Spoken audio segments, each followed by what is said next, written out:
1,5 abad yang lalu, Kekaisaran Tiongkok yang perkasa jatuh bertekuk lutut di hadapan orang-orang barbar dari Eropa yang jauh.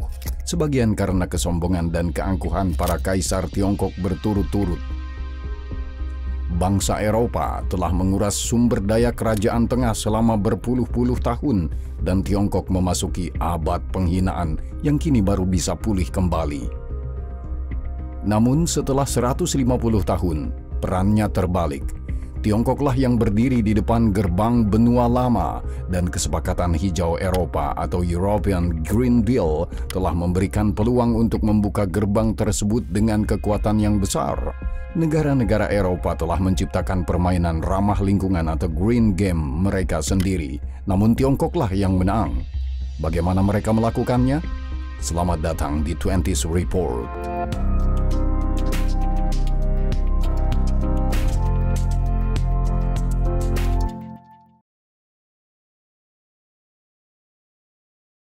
Tiongkok memproduksi 80% panel surya dunia dibandingkan dengan 2% di Amerika Serikat dan memproduksi sekitar 2/3 kendaraan listrik, turbin angin, dan baterai lithium-ion di dunia, tulis Christian Shepherd dalam artikel yang dimuat di Washington Post pada 29 Maret 2024. Jurnalis tersebut juga mengutip pendiri Tongwei Solar yang dalam 1 dekade telah bertransformasi dari produsen pakan ternak menjadi produsen sel fotovoltaik terbesar di dunia. Ketua Liu Hanyuan mengatakan kepada wartawan bahwa dengan perusahaan seperti yang ia jalankan, Kerajaan Tengah tidak diragukan lagi akan menjadi kekuatan terdepan dalam transisi energi global. Dengan diumumkannya Tongwei Solar bahwa mereka akan memproduksi sel fotovoltaik dengan total kapasitas 130 gigawatt pada akhir tahun 2024, 4 kali lipat kapasitas seluruh pembangkit listrik tenaga surya yang beroperasi di AS, tesisnya terdengar sangat mungkin. Perusahaan Liu Hanyuan dan banyak perusahaan sejenis lainnya tidak akan sukses tanpa dukungan pemerintah. Mantan produsen makanan ikan dan produk lainnya ini mampu bertransformasi menjadi perusahaan teknologi tinggi berkat keringanan pajak dan subsidi dari pihak berwenang. Pada saat yang sama, pihaknya harus mengalihkan sebagian sahamnya kepada 2 perusahaan milik negara. Sebagai imbalannya, mereka menerima dukungan lebih dari $125 juta pada tahun lalu saja. Masih banyak lagi contoh perusahaan Tiongkok seperti Tongwei Solar karena Beijing telah berkomitmen lebih dari $130 miliar untuk mendukung tenaga surya hingga tahun 2023. Tidak mengherankan jika Menteri Keuangan AS Janet Yellen mulai menyatakan sikap Washington yang semakin keras terhadap masalah ini. Pada konferensi pers yang diadakan saat kunjungan menteri ke pabrik panel fotovoltaik Suniva di Norcross, Georgia, ia menuduh pemerintah Tiongkok sengaja menghalangi pengembangan industri energi surya di negara lain. Dia menambahkan, hal yang sama juga berlaku untuk produsen kendaraan listrik dan baterai lithium-ion.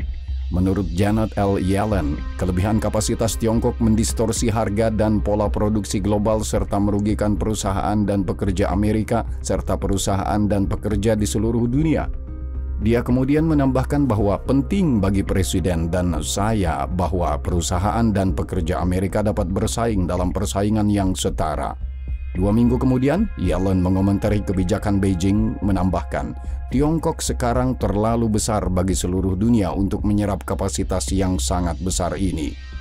Namun, Beijing tampaknya tidak peduli dengan peringatan Washington yang menandakan peningkatan lebih lanjut perang dagang yang telah terjadi antara Amerika Serikat dan Tiongkok sejak tahun 2018.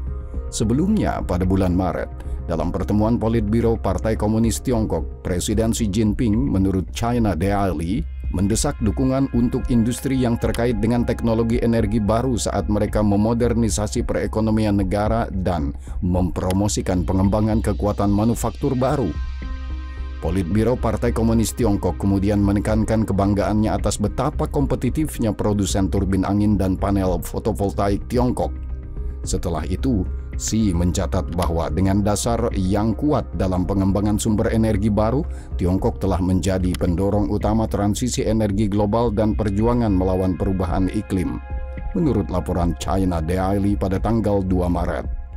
Sebaliknya, Financial Times Inggris pada akhir bulan Maret menganalisis bagaimana Beijing, meskipun ada ancaman memburuknya hubungan dengan AS, mendorong kebijakan yang mendukung produksi massal segala sesuatu yang berkaitan dengan transisi energi dengan menyebutkan beberapa alasan. Pertumbuhan ekonomi Tiongkok telah melambat selama pandemi ini, sementara kekhawatiran akan kehancuran masih menghantui pasar real estate. Pada saat yang sama, 1,4 miliar warga negara menahan tabungan mereka dan mengurangi pengeluaran karena khawatir akan terjadi masa-masa yang lebih buruk. Hal ini mengurangi permintaan dalam negeri dan semakin memperlambat pertumbuhan. Pada saat yang sama, arus masuk investasi asing ke Tiongkok telah menurun tajam. Di bidang ini, Tiongkok mencatat kinerja terburuknya dalam 30 tahun terakhir. Pada tahun 2023, hanya 33 miliar dolar investasi langsung yang mengalir ke Tiongkok, turun 82% dari tahun sebelumnya. Terakhir kali investor asing berinvestasi dalam jumlah kecil di Kerajaan Tengah adalah pada tahun 1993. Fakta bahwa modal asing, dengan beberapa pengecualian yang bahasan lebih lanjutnya ada pada bagian akhir video ini, telah mulai melampaui Tiongkok dengan selisih yang besar, mematikan mesin lain yang telah mendorong pertumbuhan dengan begitu kuat. Terlebih lagi, Bank Rakyat Tiongkok (PBOC) mulai memberikan peringatan bahwa negara tersebut terancam oleh deflasi yang merupakan salah satu musuh terbesar pertumbuhan ekonomi. Kombinasi dari semua faktor ini memaksa upaya untuk menyelamatkan Kerajaan Tengah dari resesi yang mengancam. Financial Times mengutip analis He Sujing dari platform penelitian Plenum China mengklaim bahwa para pemimpin tertinggi Tiongkok percaya bahwa negara ini perlu memasuki tahap baru dalam transformasi struktural. Apa artinya? Pertama, hal ini berarti bertaruh pada pengembangan intensif industri-industri baru yang terkait dengan transisi energi yang direncanakan oleh negara-negara paling maju di dunia. Masalahnya adalah untuk panel fotovoltaik, turbin angin, mobil listrik, atau baterainya, Tiongkok perlu mencari pasar permanen yang sangat besar, sekaligus menghilangkan persaingan dari pasar tersebut. Sementara itu, Amerika Serikat telah melakukan perlawanan keras dan mulai membalas. Bukan suatu kebetulan, Janet L. Yellen melakukan perjalanan ke Norcross, Georgia. Suniva yang membuat panel fotovoltaik terpaksa bangkrut karena persaingan dari Tiongkok. Namun negara ini mampu bangkit kembali berkat uang yang ditawarkan oleh pemerintah federal kepada perusahaan-perusahaan yang mengembangkan teknologi baru berdasarkan Undang-Undang Pengurangan Inflasi yang disahkan pada bulan Agustus 2022. Negara ini menawarkan 369 miliar dolar dalam bentuk hibah, pinjaman, dan kredit pajak untuk mendukung pengembangan energi terbarukan dan teknologi rendah karbon di AS. Hal ini, bersama dengan hambatan tarif, dapat secara efektif menghentikan aliran produk industri teknologi tinggi Tiongkok ke Amerika. Sementara keberhasilan strategi ekonomi Xi Jinping bergantung pada keberhasilan ekspansi ke luar negeri. Misalnya, pada tahun 2023, perusahaan panel fotovoltaik Tiongkok akan memproduksi total 1.000 gigawatt dengan permintaan pasar domestik sebesar 280 hingga 320 gigawatt. Artinya, 2/3 produksinya harus diekspor. Jika tidak, seluruh industri akan menghadapi kebangkrutan. Dan karena pasar AS dengan cepat ditutup dan negara-negara lain di dunia, kecuali negara-negara Arab, tidak mengalami surplus sumber daya keuangan, maka satu arah ekspansi sudah jelas. Jika Beijing ingin mempertahankan pertumbuhan ekonomi, mereka harus menaklukkan Eropa secara ekonomi. Jika terjadi dominasi ekonomi di benua lama oleh Kerajaan Tengah, itu akan menjadi sebuah ironi sejarah. Mengingat sekitar 200 tahun yang lalu, proses sebaliknya dimulai dan Eropa lah yang berangkat untuk menaklukkan Tiongkok. Secara khusus, Inggris membuka gerbang ke pasar internalnya dengan langkah yang kuat dan negara-negara Eropa lainnya pun mengikuti jejaknya. Apa yang terjadi selanjutnya mengejutkan bahkan para penggagas perluasan tersebut, karena tidak ada seorang pun yang mengharapkan kesuksesan spektakuler dan konsekuensi luasnya. Pada awal abad ke-19, Tiongkok mencakup wilayah seluas sekitar 10 juta kilometer persegi, kira-kira seluas seluruh Eropa, namun dihuni oleh lebih dari 400 juta orang. Saat itu benua lama hanya separuhnya, namun secara ekonomi terkesan provinsi miskin dibandingkan Tiongkok. Menurut Angus Maddison, seorang ekonom dan sejarawan Inggris yang mengkhususkan diri pada isu-isu ekonomi, pertanian dan kerajinan tangan Tiongkok menghasilkan sebanyak 29% PDB dunia pada saat itu. Oleh karena itu, perusahaan publik terbesar di dunia barat, British East India Company, yang ingin menjalin hubungan dengan Kerajaan Tengah, pada awalnya memperlakukan para penguasanya dengan rasa hormat yang pantas mereka dapatkan. Pada tahun 1793, dengan persetujuan pemerintah Inggris, company mengirimkan utusan khusus ke Beijing dipimpin oleh Lord George Macartney. Lebih dari 100 orang Inggris, seniman, politisi, pedagang, mempersembahkan budaya dan bisnis Inggris terbaik kepada Istana Kekaisaran. Lord Macartney menawarkan pengurangan tarif Inggris dan aliansi politik sebagai imbalan atas pembukaan perdagangan dengan Inggris. Kaisar Qianlong menolak upaya ini dengan jawaban yang menghina, "Tidak ada yang tidak kita miliki." Dia menolak semua tawaran kerjasama, sama sekali mengabaikan betapa berbahayanya Inggris yang terbiasa melakukan penaklukan. Dia juga melebih-lebihkan fondasi kekuatan Tiongkok. Didirikan oleh penjajah Manchu, dinasti Qing memerintah Kerajaan Tengah selama abad kedua, tetapi tidak mendapat simpati dari penduduk asli Tiongkok.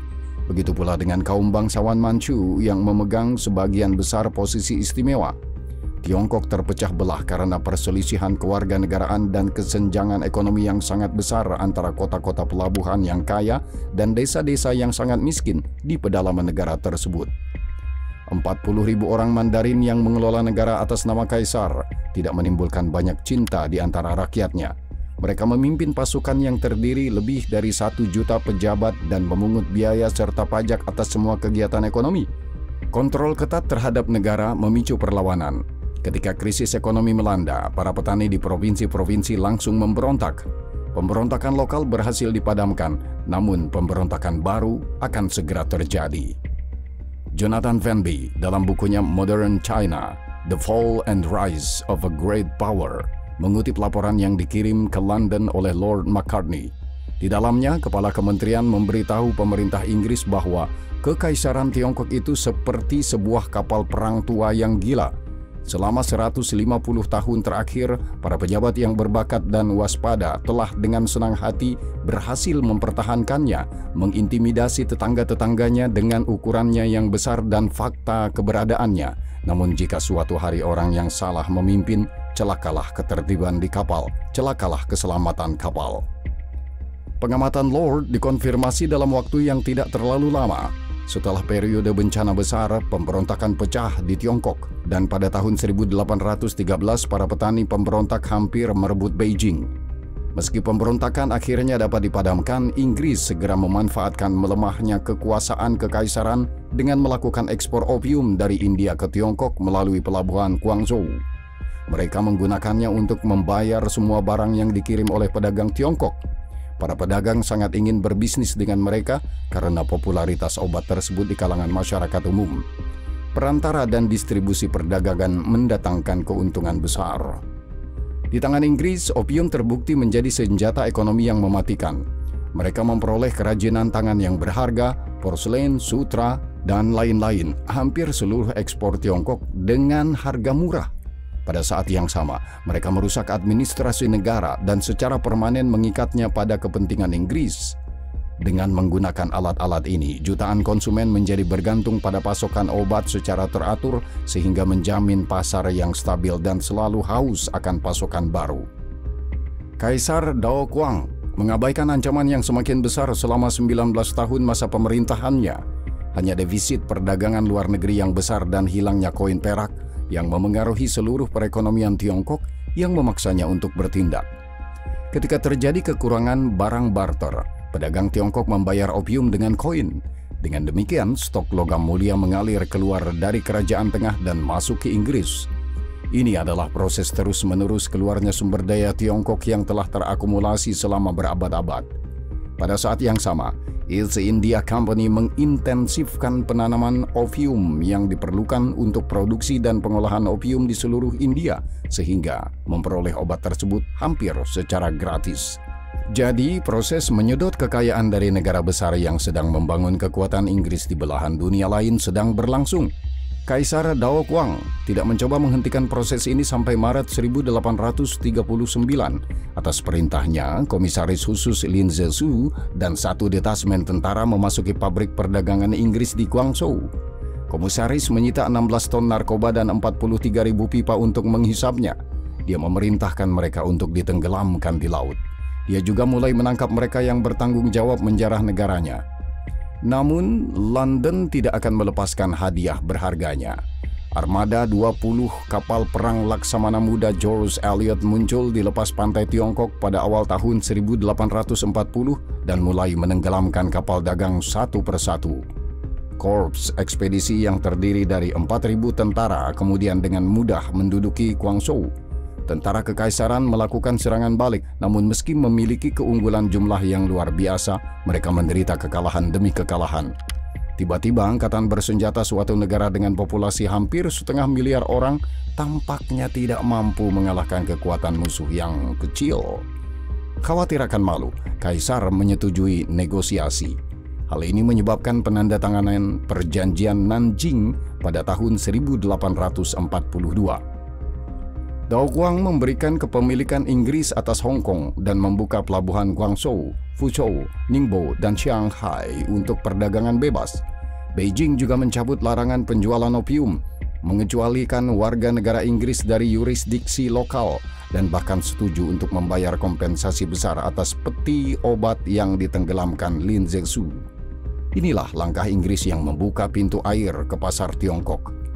Fakta bahwa mereka berhasil berarti akan segera terjadi perluasan kekuasaan dari benua lama dengan konsekuensi yang membawa bencana bagi kerajaan tengah.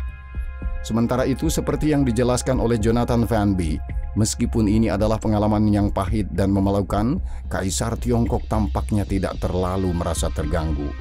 Ia mengungkapkan kepada salah satu orang Mandarin bahwa orang asing tidak layak mendapat perhatiannya. Masalah yang jauh lebih penting bagi raja tampaknya adalah mempertahankan tahta. Sekalipun hal itu harus mengorbankan negara untuk melakukan kolonisasi ekonomi secara bertahap. Sementara itu, tak lama setelah keberhasilan Inggris, muncul utusan dari Washington yang tak sengaja diiringi satu skuadron kapal perang. Dia menuntut hak istimewa bagi Amerika Serikat serupa dengan yang diterima Inggris Raya. Ancaman kekerasan sudah cukup dan kesepakatan dicapai di Wanghia pada bulan Juli 1844 yang memberikan apa yang diinginkan Amerika. Fakta ini pun tak luput dari perhatian Prancis dan Rusia.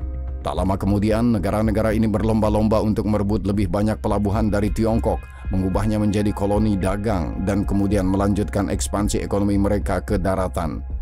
Sementara itu, Tiongkok tidak memberikan banyak perlawanan.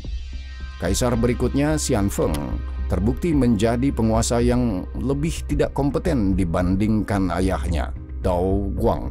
Hal ini terlihat jelas pada tahun 1856 ketika pejabat kekaisaran menyita kapal penyelundup Arrow. Sayangnya kapal itu terdaftar di Hong Kong sebagai kapal Inggris. Misi Inggris menuntut pengembalian kapal dan kompensasi atas kerusakan. Mendengar berita tersebut, terjadi kerusuhan di Guangzhou. Orang-orang Cina yang muak dengan orang-orang Eropa mulai membakar rumah mereka. Kerusuhan itu dipadamkan oleh tentara Inggris. Sebagai tanggapan, Perdana Menteri Henry Palmerston memerintahkan pembalasan untuk menghentikan perlawanan Kaisar Xian Feng sejak awal. Hal ini dilakukan bekerja sama dengan Prancis yang juga tertarik untuk mengambil keuntungan ekonomi dari kerajaan tengah. Perang Candu Kedua berakhir 4 tahun kemudian ketika Angkatan Laut Kerajaan mengirimkan korps ekspedisi Inggris-Prancis ke daerah sekitar kota Tianjin. Setelah merebut benteng di sana, mereka pindah ke Beijing pada bulan September 1860. Kaisar yang ketakutan dievakuasi ke Manchuria. Satu-satunya perlawanan yang diterimanya adalah perintah untuk membunuh 30 orang Eropa yang secara tidak sengaja ditangkap di ibu kota Tiongkok. Setelah merebut Beijing, Inggris membakar istana musim panas kekaisaran sebagai pembalasan. Istana-istana ini sangat besar dan kami sangat terburu-buru sehingga kami bahkan tidak dapat menggeledahnya secara menyeluruh, kata Jenderal dan pembela Khartoum Charles Gordon yang kemudian menjadi jenderal dan legendaris kepada ibunya. 60 tahun sebelumnya, Tiongkok pernah menjadi negara terkaya di dunia. Setelah bentrok dengan negara-negara Eropa yang sengit dan fleksibel, kelemahan internalnya membuat negara ini hanya berperan sebagai negara bawahan yang terjajah. Selangkah demi selangkah, ia mengembalikan kepada orang-orang Eropa apa yang paling berharga yang dimilikinya. Setelah memenangkan Perang Candu Kedua, Inggris dan Prancis membagi Shanghai di antara mereka sendiri. Inggris juga menguasai muara Yangtze dan kanal besar sepanjang 1.800 km yang menghubungkan 5 sungai besar ke Beijing. Mereka juga mengambil bagian terbesar dari pendapatan perdagangan teh dan sutra. Ketika Permaisuri Cixi naik tahta sebagai imbalan atas penyerahan perlawanannya, Inggris dan Prancis membantunya melawan pemberontakan Taiping. Para pemberontak dikalahkan pada tahun 1864 dan setelah itu London memeras semua keuntungan yang mungkin didapat dari negara yang mengalami stagnasi total. Betapa beratnya kerjasama ini dapat diilustrasikan dengan baik oleh fakta bahwa Tiongkok menjadi sangat lemah sehingga bahkan Jepang yang dibenci oleh Beijing bertekad untuk menaklukkannya pada akhir abad ke-19. Tentaranya menghancurkan pasukan Permaisuri Cixi dalam serangan kilat dan perjanjian damai ditandatangani pada bulan April 1895. Kerajaan Tengah harus menyerahkan kedaulatan atas Korea, Taiwan, dan sebagian Manchuria ke Jepang. Tanah Tiongkok lainnya di utara juga diambil alih oleh Rusia.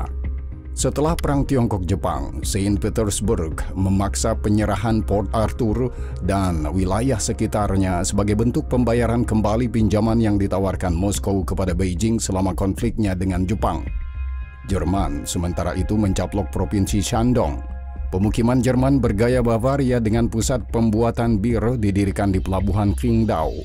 Bahkan ada pembicaraan untuk mendidik penduduk lokal sebagai orang Cina Jerman dan memasukkan wilayah tersebut ke dalam negara kedua seiring berjalannya waktu.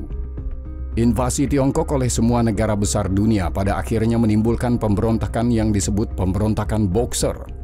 Hal ini dipicu oleh para pendiri Society of Writers and Harmonious First yang berasal dari sekolah seni bela diri kuno. Bersama ratusan ribu orang Tionghoa, bahkan Permaisuri Cixi pun ikut serta dalam pemberontakan. Mengabaikan jurang pemisah yang memisahkan Tiongkok dari dunia modern dalam bidang militer, ia menyatakan perang terhadap 8 negara besar pada tanggal 21 Juni 1900. Inggris, Jerman, Rusia, Jepang, Amerika Serikat, Prancis, Italia, dan bahkan Austria-Hongaria. Tiongkok telah menyatakan perang terhadap mereka semua. Sementara itu, tentara kekaisaran bahkan tidak mampu merebut distrik parlemen Beijing, di mana sekitar 1.000 orang asing mati-matian membela diri. 2 bulan kemudian, Korps Ekspedisi Internasional berkekuatan 22.000 orang tiba di Kerajaan Tengah dan dengan cepat menghancurkan semua perlawanan. Bangsa Eropa menang. Dalam upaya untuk mengajarkan rasa hormat kepada Tiongkok, mereka menghancurkan istana musim panas Beijing dan perpustakaan Hanlin yang megah yang berisi manuskrip yang tak ternilai harganya. Permaisuri Cixi melarikan diri dari ibu kota dengan menyamar sebagai petani. Namun Inggris tidak berniat menggulingkan dinasti yang berkuasa. Segera Cixi kembali naik tahta dan harus menelan penghinaan baru. Para pemenang mengenakan kontribusi sebesar 67 juta pound kepada Tiongkok untuk membagi keuntungan. Selain itu, garnisun internasional berkekuatan 20.000 orang ditempatkan secara permanen di Beijing. Maka, lebih dari 1 abad setelah utusan Lord George Macartney mengunjungi Beijing, Tiongkok akhirnya kehilangan kedaulatannya dan menjadi semi-koloni yang diawasi oleh kekuatan Eropa. Untung saja, sebelum bangsa Eropa akhirnya dapat membentuk kerajaan tengah dalam kemitraan dengan Jepang, Perang Dunia Pertama pecah di Eropa, memberi Tiongkok harapan untuk mendapatkan kembali segala sesuatu yang telah hilang. Namun, pemulihan dari keruntuhan terbukti membutuhkan waktu yang lama dan bahkan lebih menyakitkan. Hal ini disertai dengan serangkaian krisis yang dramatis. Pada tahun 1927, Tiongkok terjerumus ke dalam perang saudara yang mempertemukan kelompok nasionalis Kuomintang pimpinan Chiang Kai-shek melawan kelompok komunis pimpinan Mao Zedong. Selain itu, Jepang merebut seluruh Manchuria pada tahun 1931 dan mulai menaklukkan negeri-negeri lain. Baru setelah kekalahan Jepang oleh Amerika pada Perang Dunia Kedua, wilayah Tiongkok yang luas baru dibebaskan. Sebelumnya, para penjajah telah merebut wilayah-wilayah penting bagi pembangunan ekonomi Tiongkok. Mereka sebenarnya terputus dari laut dan dengan demikian terputus dari jalur transportasi terpenting bagi perkembangan kerajaan tengah. Pengusiran Jepang yang menyebabkan dimulainya kembali perang saudara yang dimenangkan oleh Partai Komunis Tiongkok. Namun hal ini juga berarti bahwa Taiwan yang tetap berada di bawah kekuasaan Kuomintang menjadi entitas politik yang terpisah. Sementara itu, perang yang telah berlangsung selama beberapa dekade tidak memungkinkan Tiongkok untuk membangun kembali kemakmuran mereka sebelumnya. Mao Zedong yang memerintah negara itu tanpa terbagi selama lebih dari seperempat abad, terobsesi untuk mengejar ketertinggalan dari negara-negara industri barat. Masa tiraninya memunculkan ide-ide gila yang melibatkan seluruh bangsa untuk membangun industri berat di bawah konsep lompatan jauh ke depan dan melakukan kolektivisasi pedesaan. Hal ini ditambah dengan teror dan kelaparan, mengakibatkan kematian 20 hingga 30 juta orang Tiongkok dan penderitaan yang lebih besar lagi bagi mereka yang berhasil bertahan hidup. Setelah kegagalan lompatan jauh ke depan dan pencairan politik yang singkat, era teror baru dimulai oleh revolusi kebudayaan Mao pada tahun 1966. Hanya kematian tiran dan pemusatan kekuasaan di Partai Komunis dan negara di tangan Deng Xiaoping membawa Tiongkok pada awal era stabilitas dan pembangunan pada akhir tahun 1970-an. Jika ditinjau kembali, hanya pemerintahan Deng yang dapat dianggap sebagai momen dalam sejarah kerajaan tengah ketika depresi besar berakhir. Dengan demikian, keruntuhan mengerikan negara adidaya ini berlangsung sekitar 1,5 abad, dan rangkaian peristiwa yang memicu dan memperdalam keruntuhan tersebut diawali oleh Perang Candu Pertama. Hal ini seperti satu tendangan kuat yang digunakan Inggris untuk membuka lebar gerbang pasar Tiongkok bagi dirinya sendiri dan orang lain. Setelah itu, tidak ada satupun kaisar yang berada di Beijing yang berhasil menutupnya kembali, dan itu berarti kehancuran total bagi kerajaan tengah. Kini Tiongkoklah yang mencoba membuka gerbang ke jantung Eropa dengan kebijakan ramah lingkungannya yang kuat. 1 dekade yang lalu, negara-negara Uni Eropa memimpin dalam hal teknologi dan produksi peralatan yang diperlukan untuk transformasi besar yang sedang direncanakan. Kesepakatan ini menyerukan pengurangan emisi karbon sebesar 55% pada tahun 2030 dari tingkat emisi tahun 1990 dan kemudian mencapai netralitas gas rumah kaca total pada tahun 2050. Untuk mencapai transformasi ekonomi skala besar tersebut, perangkat yang diperlukan adalah perangkat yang menjadi sumber listrik namun tidak mengeluarkan CO2 dalam produksinya, yaitu turbin angin dan panel fotovoltaik pada khususnya. Pada tahap transisi berikutnya, fasilitas penyimpanan energi yang diperlukan untuk menstabilkan sistem energi berdasarkan sumber energi terbarukan dan mobil listrik yang akan membuka babak baru dalam sejarah mobil juga akan menjadi sama pentingnya. Setelah larangan pendaftaran mobil baru dengan mesin yang mengeluarkan gas rumah kaca di Uni Eropa mulai berlaku pada tahun 2035 dengan pengecualian mobil mewah merek tertentu dan yang berbahan bakar sintetis, kendaraan listrik diperkirakan akan mendominasi pasar Uni Eropa.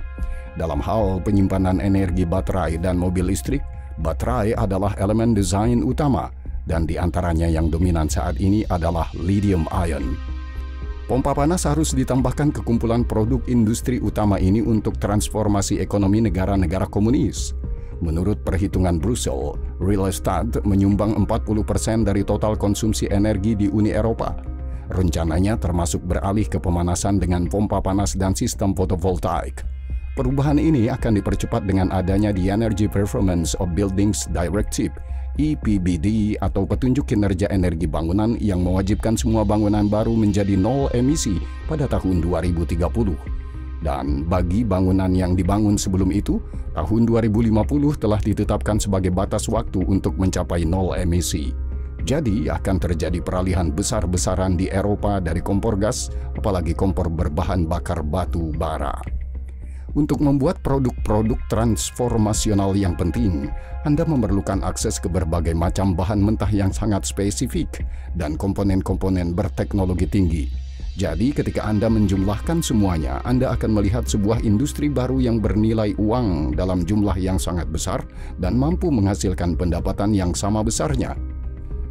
Berapa jumlah totalnya masih belum dapat diperkirakan. McKinsey Global Institute (MGI) mengatakan dalam laporannya pada bulan Januari 2022 bahwa transformasi ekonomi global yang diperlukan untuk mencapai emisi nol bersih pada tahun 2050 agar dapat meluas dan bermakna memerlukan pengeluaran tahunan rata-rata untuk aset fisik sebesar 9,2 triliun dolar. 3,5 triliun dolar lebih banyak dari saat ini. Kembali ke Uni Eropa sendiri, menurut perkiraan Komisi Eropa yang disampaikan kepada Parlemen Eropa pada bulan November 2023, investasi di sektor energi Uni Eropa saja perlu mencapai 396 miliar euro per tahun pada tahun 2030 dan 520 hingga 575 miliar euro per tahun pada dekade berikutnya. Namun jika sektor lain ikut diperhitungkan, Uni Eropa perlu berinvestasi lebih dari 700 miliar euro per tahun untuk memenuhi targetnya, menurut perkiraan Komisi Eropa pada 6 Juli 2023 dalam hal transisi energi dan memerangi perubahan iklim. Sebagai perbandingan, mari kita lihat kembali pengeluaran global saat ini untuk industri yang terkait dengan sumber energi yang dianggap non-emisi dan peralatan yang dibutuhkan untuk transisi tersebut. Berdasarkan laporan International Energy Agency (IEA) atau Badan Energi Internasional, kita dapat mengetahui bahwa pada tahun 2023 sekitar 1,7 triliun dolar akan diinvestasikan di bidang ini di seluruh dunia. Jumlah ini meningkat sekitar 40% dibandingkan tahun 2015. Pada saat yang sama, IEA memperkirakan bahwa jumlah ini akan berlipat ganda dalam 20 tahun. Dengan demikian, pasar yang benar-benar baru telah muncul dalam dekade terakhir dengan triliunan dolar yang bisa diperebutkan. Memang benar, masih sulit untuk memperkirakan secara pasti berapa jumlah dana tersebut. Namun dari perhitungan yang dibuat jelas bahwa lebih dari sepertiga jumlah yang diproyeksikan akan dibelanjakan akan masuk ke kantong penduduk Uni Eropa. Seperti disebutkan di sini, satu dekade yang lalu, negara-negara Uni Eropa merupakan pemimpin dalam teknologi dan produksi peralatan yang diperlukan untuk transformasi energi besar-besaran. Dan pabrikan Eropa lah yang seharusnya membagi triliunan ini.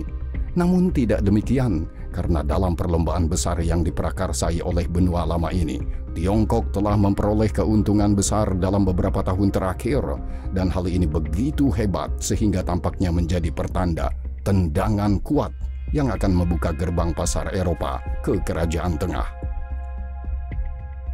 Melihat bagaimana Beijing mempersiapkan transisi energi yang direncanakan di Eropa, sulit untuk tidak memberikan rasa hormat yang besar terhadap para perencana Tiongkok dan strategi yang telah mereka adopsi. Arah perubahan Uni Eropa akhirnya ditetapkan pada pertemuan puncak Dewan Eropa pada 12 Desember 2008. Saat itu, para pemimpin negara-negara Uni Eropa sepakat untuk mengadopsi paket energi dan iklim. Perjanjian ini mengamanatkan negara-negara mereka untuk mencapai target 3x20 pada tahun 2020, yaitu mengurangi emisi CO2 sebesar 20%, meningkatkan efisiensi energi dengan jumlah yang sama, sementara listrik dari sumber energi terbarukan harus memenuhi setidaknya 20% permintaan pasar. Komisi Eropa ditugaskan untuk menyusun arahan yang menguraikan perubahan apa yang perlu dilakukan untuk mencapai tujuan strategis tersebut. Pada saat itu, Beijing sedang melakukan upaya bersama untuk memonopoli sumber daya tanah jarang di dunia. Ini adalah 17 elemen yang sulit ditemukan, termasuk neodymium, gadolinium, terbium, dysprosium, dan erbium yang penting untuk konstruksi motor listrik modern, baterai, panel fotovoltaik, turbin angin, laser, dan banyak lagi. Pada awal tahun 1990-an, simpanan mereka menarik minat pihak berwenang Tiongkok yang melakukan yang terbaik untuk mengambil kendali pasar negara berkembang untuk bahan mentah baru. Ia melakukannya dengan mudah karena seluruh dunia melewatkan awal perlombaan. Tak lama kemudian, Beijing menguasai 90% ekspor logam tanah jarang dunia. Dalam sebuah analisis berjudul Pentingnya Strategis Logam Tanah Langka, Daria Wijacka dan Witold Wilczynski menyatakan bahwa posisi monopoli telah memungkinkan Tiongkok untuk menetapkan harga. Sementara pembatasan ekspor pada tahun 2009-2010 menyebabkan peningkatan harga tanah jarang. Baru setelah tahun 2010, negara-negara barat menyadari bahwa jika Tiongkok mempertahankan monopolinya atas logam-logam strategis, negara-negara barat akan mengeksploitasi fakta ini dengan kejam dan menerapkan ketentuannya pada semua negara yang melakukan transisi hijau. Jadi, dalam keadaan panik, pencarian simpanan baru dimulai. Meskipun dampak dari upaya ini terlihat nyata, namun tidak mematahkan posisi dominan Tiongkok. Pada tahun 2023, Kerajaan Tengah masih menyumbang 68,57% pertambangan tanah jarang di dunia, disusul Amerika Serikat dengan 12,29% dan Myanmar dengan 10,86%. Tidak ada satu negara pun di Eropa yang menjadi produsen utama. Baru pada bulan Januari 2024 diumumkan dengan penuh kemenangan bahwa perusahaan pertambangan Swedia LKAB telah menemukan simpanan besar untuk tanah jarang di Kiruna yang terletak di utara Swedia. Jika semuanya berjalan lancar, penambangan mereka akan berjalan lancar hanya dalam 10 tahun. Hal yang sama juga berlaku untuk tambang lithium yang sangat diperlukan selama transisi energi. Depositnya yang besar telah ditemukan di Republik Ceko, Jerman, Prancis, Spanyol, Portugal, Serbia, dan Ukraina. Namun saat ini Portugal adalah satu-satunya negara anggota Uni Eropa yang menambang dan memproses lithium. Di tempat lain, persiapan baru saja dilakukan untuk mulai mengeksploitasi simpanan bahan mentah yang ditemukan. Diperkirakan batch pertama biji, misalnya dari deposit Prancis di Massif Central, Departement Allier, akan memasuki pasar pada tahun 2028. Dengan penundaan yang sama, baru pada akhir tahun 2023, Dewan Eropa dan Parlemen Eropa menyetujui penerapan Undang-Undang Bahan Baku Kritis Eropa (CRMA). Hal ini dimaksudkan untuk mempercepat upaya menjadikan Uni Eropa swasembada bahan baku, sehingga pada tahun 2030 tidak lebih dari 65% permintaan tahunan Uni Eropa untuk 17 logam strategis akan dipenuhi oleh negara-negara di luar Uni Eropa. Sedangkan logam tanah jarang lainnya berasal dari daur ulang dan penambangan dalam negeri. Dominasi Beijing di bidang bahan mentah yang penting bagi transisi hijau memperjelas bahwa para perencana Tiongkok telah lama membuat analisis yang sangat baik mengenai apa saja yang harus dibelanjakan oleh negara-negara Uni Eropa dan perusahaan-perusahaan mereka dalam jumlah besar. Nasib buruk mereka adalah deposit lithium tersebar luas di seluruh dunia dan yang terbesar ditemukan di Australia dan Chili. Namun, Beijing telah mengatasi kerugian ini dengan memproduksi grafit sintetis. Pada tahun 2025, produsen Tiongkok diperkirakan akan mencapai kapasitas produksi tahunan sebesar 4,6 juta ton bahan mentah ini yang akan memenuhi 92% permintaan global. Untuk memahami maksudnya, cukup diketahui bahwa mobil yang ditenagai oleh mesin pembakaran internal tidak memerlukan grafit sama sekali dalam konstruksinya. Rata-rata mobil listrik menggunakan hampir 70 kg. Jadi, ketika rencana aksi yang disebut Kesepakatan Hijau Eropa diumumkan di Brussel pada tahun 2019 yang mencakup pengalihan sejumlah besar sumber daya Uni Eropa ke investasi dalam transisi hijau, Tiongkok sudah memiliki keuntungan besar dalam bidang akses menjadi bahan baku utama. Cukup untuk mereduksi benua lama menjadi konsumen yang bergantung. Seperti halnya East India Company yang pernah membuat masyarakat Tiongkok bergantung pada opium yang dipasoknya. 90% unsur tanah jarang yang diimpor negara-negara Uni Eropa pada tahun 2022 berasal dari Tiongkok, namun hal tersebut tidak membuat Tiongkok mengambil jeda. Sejak Presiden Xi Jinping mengumumkan proyek One Belt, One Road yang dikenal sebagai Jalur Sutra Baru pada tahun 2013, perusahaan-perusahaan Tiongkok terus berupaya untuk mengambil alih simpanan tanah jarang, lithium, dan kobalt terbesar di Afrika. Alat yang sangat membantu dalam hal ini adalah proyek infrastruktur dan fakta bahwa bank-bank Tiongkok telah menjadi kreditor utama bagi sekitar 20 negara Afrika. Dan ini masih jauh dari akhir. Selain membangun monopoli tanah jarang, Tiongkok juga berupaya mendominasi dunia dalam produksi baterai lithium ion. Berkat dukungan finansial terus-menerus dari negara, CATL, BYD, dan sejumlah perusahaan kecil telah memperluas produksi dan meningkatkan produk mereka selama dekade terakhir. Pada akhir tahun 2023, CATL Tiongkok memiliki pangsa pasar global hampir 37%, diikuti oleh BYD Tiongkok dengan 15,8% dan LG Energy Solution dari Korea Selatan dengan 13,6%. Seperti halnya dalam perebutan bahan baku strategis, benua lama dan perusahaan-perusahaannya berada di urutan terbawah. Benar-benar tidak berdaya menghadapi persaingan dari Asia. Mereka harus menerima kenyataan bahwa hampir 60% produksi baterai dunia yang digunakan pada mobil listrik dan hibrida serta ponsel pintar dan laptop telah diambil alih oleh Tiongkok. Kabar buruk bagi Eropa tidak berakhir di situ. Di pasar panel fotovoltaik, produk buatan Cina jauh lebih murah dibandingkan produk buatan Eropa. Hal ini disebabkan oleh harga listrik di Tiongkok rata-rata 3 kali lebih murah dibandingkan di Uni Eropa. Akses terhadap logam tanah jarang, subsidi pemerintah, dan kecanggihan teknologi. Surat kabar Financial Times memperingatkan pada 11 September 2023, persaingan ketat dari produsen Tiongkok untuk mendapatkan pangsa pasar di Eropa telah menyebabkan harga panel fotovoltaik turun rata-rata lebih dari 1/4. Akibatnya, pabrikan Eropa berada di ambang kebangkrutan, disusul pabrikan lain. Menurut FT, 2/3 pasar panel fotovoltaik Eropa telah dikuasai oleh perusahaan-perusahaan dari Kerajaan Tengah. Sementara itu, energi surya diperkirakan akan menjadi sumber listrik terbesar di blok tersebut pada tahun 2030. Menurut Financial Times, Uni Eropa berada dalam bahaya menjadi bergantung pada Tiongkok seperti halnya pada gas Rusia sebelum invasi besar-besaran Moskow ke wilayah tersebut, Ukraina. Tak lama kemudian, industri lain yang terkait dengan transisi hijau di Eropa memberikan peringatan.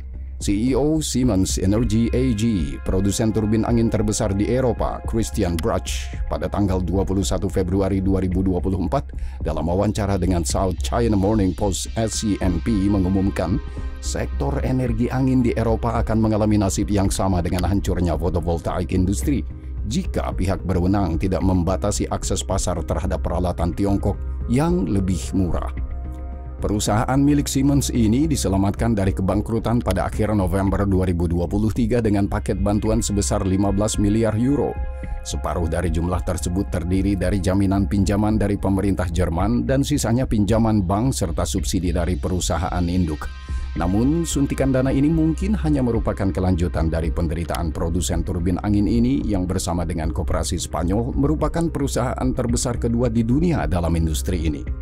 Tempat pertama masih dipegang oleh perusahaan Denmark Vestas Wind System. Namun, 4 dari 10 produsen turbin angin teratas adalah perusahaan Tiongkok. Salah satunya, Goldwind, diambang menyalip Siemens Energy. Hal ini mungkin menjadi lebih mudah karena menurut pengumuman baru-baru ini dari pabrikan Tiongkok, mereka akan segera menawarkan turbin angin dengan nilai output 30% lebih tinggi dibandingkan turbin barat dan 70% lebih murah. Perlu juga disebutkan bahwa misalnya 60 hingga 70% turbin angin yang diproduksi di Jerman mengandung komponen dari Tiongkok. Oleh karena itu, Christian Bruch meminta Komisi Eropa untuk mengambil langkah-langkah yang memberikan perusahaannya kesempatan untuk bertahan dari serangan gencar pesaing dari Kerajaan Tengah.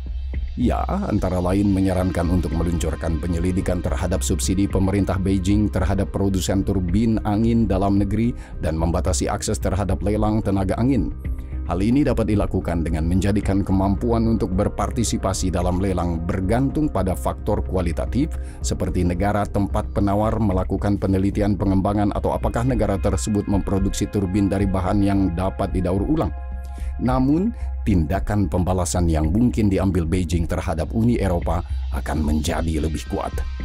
Ketika Komisi Eropa mulai melontarkan rencana untuk mempertahankan pasar Uni Eropa dari ekspansi Tiongkok, Tiongkok mengumumkan dalam peringatan Growl pada awal Juli 2023 bahwa mereka akan memberlakukan pembatasan ekspor gallium dan germanium ke Uni Eropa dan secara kebetulan ke Amerika Serikat. Terlepas dari upaya diplomasi Uni Eropa, Tiongkok tidak hanya tidak mencabut pembatasan tersebut, namun malah menambahkan embargo terhadap grafit pada akhir tahun 2023. Pemutusan hubungan kerja ini menandai pukulan yang menyakitkan bagi produsen mobil listrik dan baterai dan mewakili apa yang dapat disebut sebagai tangga meningkatnya ketegangan. Beijing memulai dengan bahan mentah yang paling tidak dibutuhkan oleh negara-negara barat dan secara bertahap menambahkan bahan-bahan yang lebih penting. Tindakan Tiongkok terhadap grafit menimbulkan risiko signifikan terhadap stabilitas rantai pasok kendaraan listrik dan menyoroti rapuhnya ketergantungan pada bahan-bahan penting dari Tiongkok, tegas perusahaan konsultan AS FTI Consulting dalam analisisnya. Pembatasan yang signifikan terhadap ekspor grafit dari Tiongkok tidak hanya dapat mengganggu pesatnya perkembangan kendaraan listrik dan dengan demikian melemahkan upaya dekarbonisasi, namun tampaknya dapat dirasakan lebih luas mengingat penggunaan grafit dalam berbagai aplikasi termasuk semikonduktor tingkat lanjut. Laporan itu menambahkan.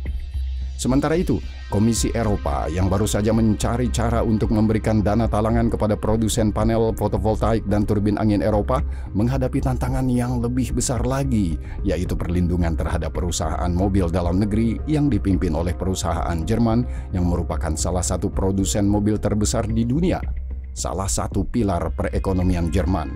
Bagaimanapun juga, ini adalah kunci berfungsinya seluruh serikat.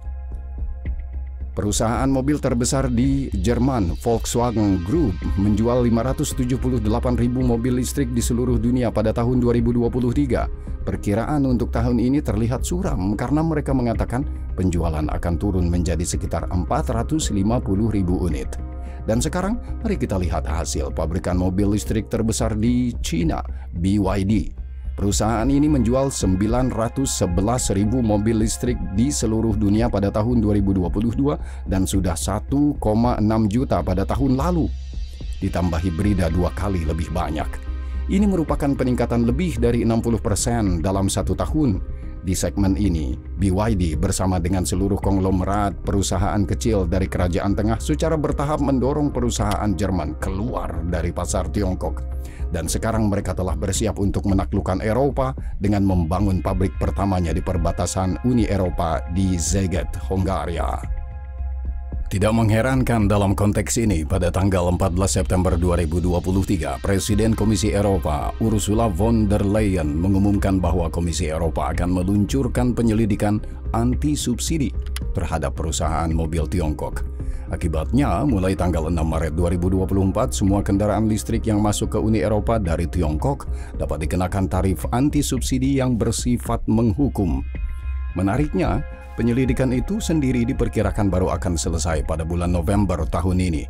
Namun, Komisi Eropa telah memutuskan bahwa situasinya menjadi terlalu berbahaya bagi produsen mobil Uni Eropa dan tidak dapat menunggu sampai penyelidikan selesai sebelum mengambil keputusan. Dikatakan juga bahwa bukti subsidi pemerintah Tiongkok terhadap perusahaan mobil dalam negeri begitu kuat sehingga tidak ada gunanya menunda penerapan tarif yang bersifat menghukum. Di Uni Eropa, hanya produsen pompa panas yang belum memberikan peringatan.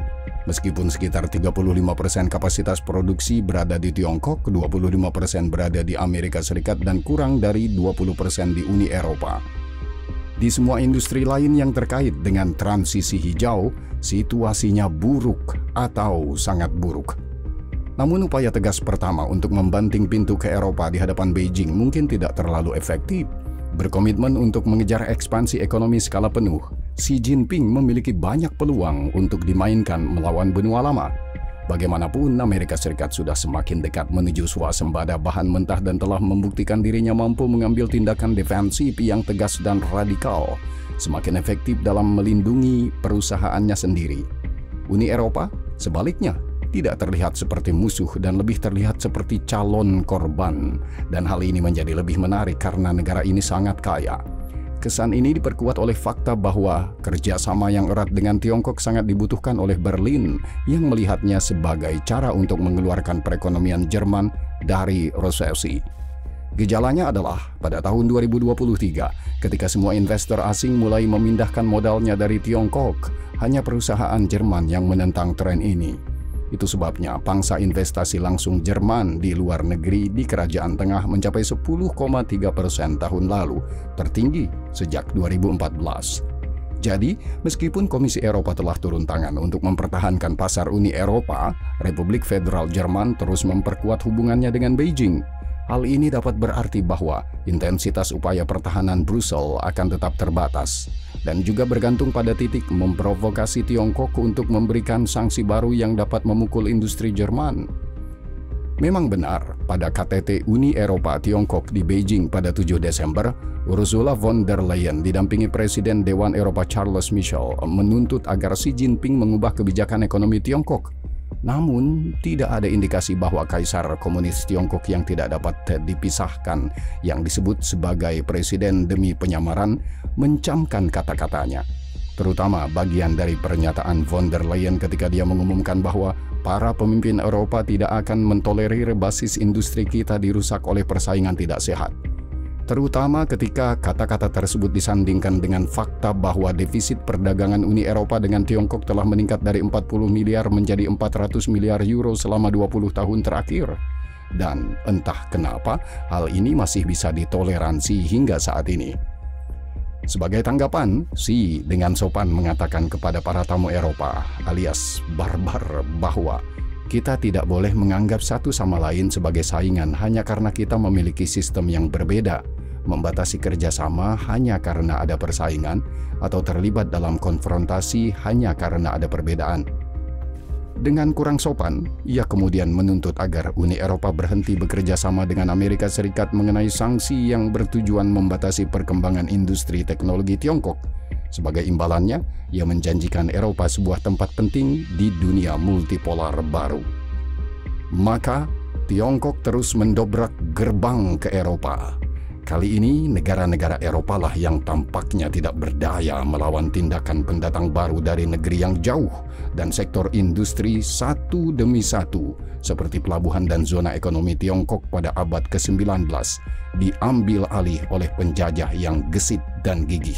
Sementara itu, candu modern bagi para pengambil keputusan di Eropa telah menjadi sesuatu yang sangat mereka inginkan, produk transformasi ramah lingkungan yang sangat ingin membuat Tiongkok bergantung pada mereka.